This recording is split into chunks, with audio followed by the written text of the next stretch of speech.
السميد واحدة من الوصفات اللذيذة جدا اللي ممكن تتاكل بأكتر من طريقة، وطريقتها كمان بسيطة جدا وسهلة. يعني لو عندك نص كيلو دقيق يلا جهزيه عشان هتشوفي ازاي تعملي أحلى سميد في البيت. للعجين هنحتاج كوباية زائد 3 معالق كبار من المية، يعني حوالي 275 ملي، والمية تبقى دافية. هنضيف عليها معلقة كبيرة من السكر، وكمان معلقة ونص صغيرين من الخميرة يعني 6 جرام. هنقلبهم مع بعض عشان نتأكد ان الخميرة شغالة. هنخليها على جنب، وبعد كده هنجيب بولة نحط فيها نص كيلو من الدقيق ونص معلقة صغيرة من الملح. هنقلبهم كويس قوي مع بعض، وبعد كده هنضيف خليط المية والخميرة، وهنضيف عليهم 3 معالق كبار من الزيت، يعني حوالي 30 جرام من الزيت. ودي كده كل المكونات اللي احنا محتاجينها لعجينة السميد. هنعجن بقى كل المكونات دي مع بعض لغاية ما يبقى معانا عجينة متماسكة شوية. العجينة بتاعت السميد ما بتبقاش طرية قوي، بتبقى متماسكة شوية. ويفضل كمان الدقيق اللي احنا هنستخدمه فيها يكون دقيق مخبوزات، لكن لو مش متوفر استخدموا دقيق متعدد الاستخدامات. انا هنا في الوصفة استخدمت دقيق الضحى اللي هو متعدد الاستخدامات، لكن لو استخدمتوا انتوا دقيق المخبوزات هيديكوا نتيجة افضل كمان. دقيق المخبوزات بيبقى الجلاطين فيه اعلى، فده اللي بيدينا القوام المظبوط بتاع السميد، اللي هو بيبقى مقرمش وهش كده. هنفضل نعجن في العجينة كويس جدا كام دقيقة لغاية ما العجينة تبقى ملساء زي ما انتوا شايفين كده. هنجيب طبق ندهنه بزيت ونحط فيه العجينة وندهن وشها بالزيت كمان. هنغطيها ونسيبها ترتاح ربع ساعة تلت ساعة بالكتير. احنا مش عايزينها تخمر، احنا عايزينها بس ترتاح عشان نقطعها بعد كده. كده بعد ما ارتاحت هنعملها رول كده ونبدأ نقطعها. هنقطعها تقريبا حوالي 7 قطع، يعني تقريبا كل قطعة حوالي 100-105 جرام. وممكن طبعا تستخدموا الميزان عشان تطلع كل القطع بنفس الحجم. بعد كده قدامنا طريقتين، يا اما ناخد القطع زي ما هي كده ونفرغ منها الهواء ونعملها رول بسيط بالشكل ده ونخليها على جنب. يعني انا كده هعمل 2 زي ما انتوا هتشوفوا بالشكل ده اهو، بفرغ منها الهواء وبلفها كده وبخليها على جنب. او ان احنا ناخد القطعة ونقسمها 2 بالشكل ده، وبعد كده برضو افرغ منها الهواء واعملها رول واحطهم جنب بعض. بس مهم قوي واحنا بنعمل كده ان احنا نفرغ الهواء من العجينة. الطريقة التانية ان انا بقطع برضو العجينة الاتنين زي كده، وبعد كده بعملها كورة عشان اتأكد ان انا فرغت منها الهواء تماما. وبعد ما اخلص كل الكور هبدأ برضو افردها حاجة بسيطة بالشكل ده واخليهم على جنب.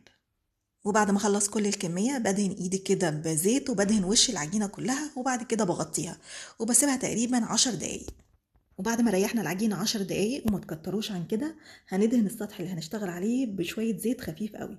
وبعد كده هناخد أول واحدة اللي هي الكبيرة اللي حوالي 100 جرام، وهنفردها رول بالشكل ده. واحنا بنفرد الرول نحاول نطلع منه أي فقاعات هوا زيادة.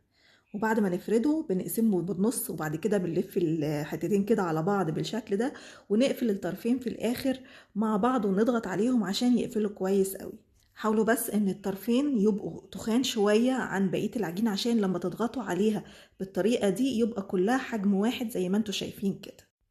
الطريقة التانية واللي هي أسهل بصراحة إن احنا ناخد كل قطعة نقطعها الاتنين زي ما أنا كنت عاملة كده، وناخد كل حتة نفردها بالشكل ده الرول ده، وبعد كده ناخد الحتة التانية برضو نفردها رول بنفس الطول بتاع الحتة الأولانية اللي احنا فردناها. وبعد كده هنمسك الطرفين مع بعض ونلف بقى العجينة على بعض. الطريقة دي بتخليكوا تتحكموا أكتر في الشكل بتاع السميد، وكمان عشان تفردوها بشكل أكبر بالطريقة دي فيديكوا السمك بتاعها ما يكونش كبير قوي، وده بيبقى أفضل في السميد. يعني شايفين بنلفها كده وبعد كده نلفهم عكس بعض زي ما انتوا شايفين عشان يدينا الشكل المعروف بتاع السميد. والأطراف بنقفلها على بعض كده، وبعد كده بنضغط عليها بإيدينا بالطريقة دي عشان نقفل الطرفين كويس جدا مع بعض. حاولوا ان الاطراف تبقى اتخن شوية عشان لما نفردها بايدينا بالشكل ده يبقى كلها سمك واحد. بعد ما نخلص تشكيل كل الكمية هنجيب ربع كوباية من العسل الاسود او من دبس التمر، وهنضيف عليها حوالي تلت كوباية من المية. هنقلبهم مع بعض لغاية ما ندوب العسل في المية خالص. وهنجيب كمان حوالي كوباية من السمسم المحمص، بس ما تكونش متحمصة جامد، يعني 3/4 تحميصة كده. بعد كده هنجيب اول واحدة احنا عملناها في السميد هنغطسها كويس جدا في المحلول او السائل بتاع العسل مع المية، وبعد كده هنغلفها بكمية من السمسم كويسة قوي ونحطها في الصاج. وبعد كده نكمل بنفس الطريقة بقية كمية السميد كلها. وبعد ما نخلص هنجيب بقى الصاج اللي احنا هنخبز فيه ونحط فيه ورق خبز يفضل، يعني لو مفيش ممكن ندهنه بدهنة زيت خفيف. ونجيب بقى اول واحدة في السميد احنا عملناها ونبدأ ان احنا نفردها اكتر ونوسعها بالشكل ده. لو انتوا مش هتقدروا تعملوا الخطوة دي يبقى من الأول رفعوا على قد ما تقدروا الرول وانتوا بتعملوه. الخطوة دي معظم الأتراك بيعملوها عشان لو في أي حتة تخينة في السميد تتفرد شوية ويبقى كلهم بحجم واحد، وكمان عشان يرفعوها أكتر عشان لما تستوي تبقى من بره مقرمشة وهشة أكتر. بعد كده بنسيبه يرتاح حوالي ربع ساعة أو تلت ساعة بالكتير قوي. احنا مش عايزينه يخمر جامد، عايزينه يفضل كده رفيع. ولغاية ما يرتاح هنسخن الفرن كويس قوي على 190. هيدخل في الرف الوسطاني بياخد تقريبا حوالي 20-25 دقيقة أو حسب الفرن بتاعتكم، وممكن في الآخر تفتحوا الشواية عشان ياخد لون من فوق.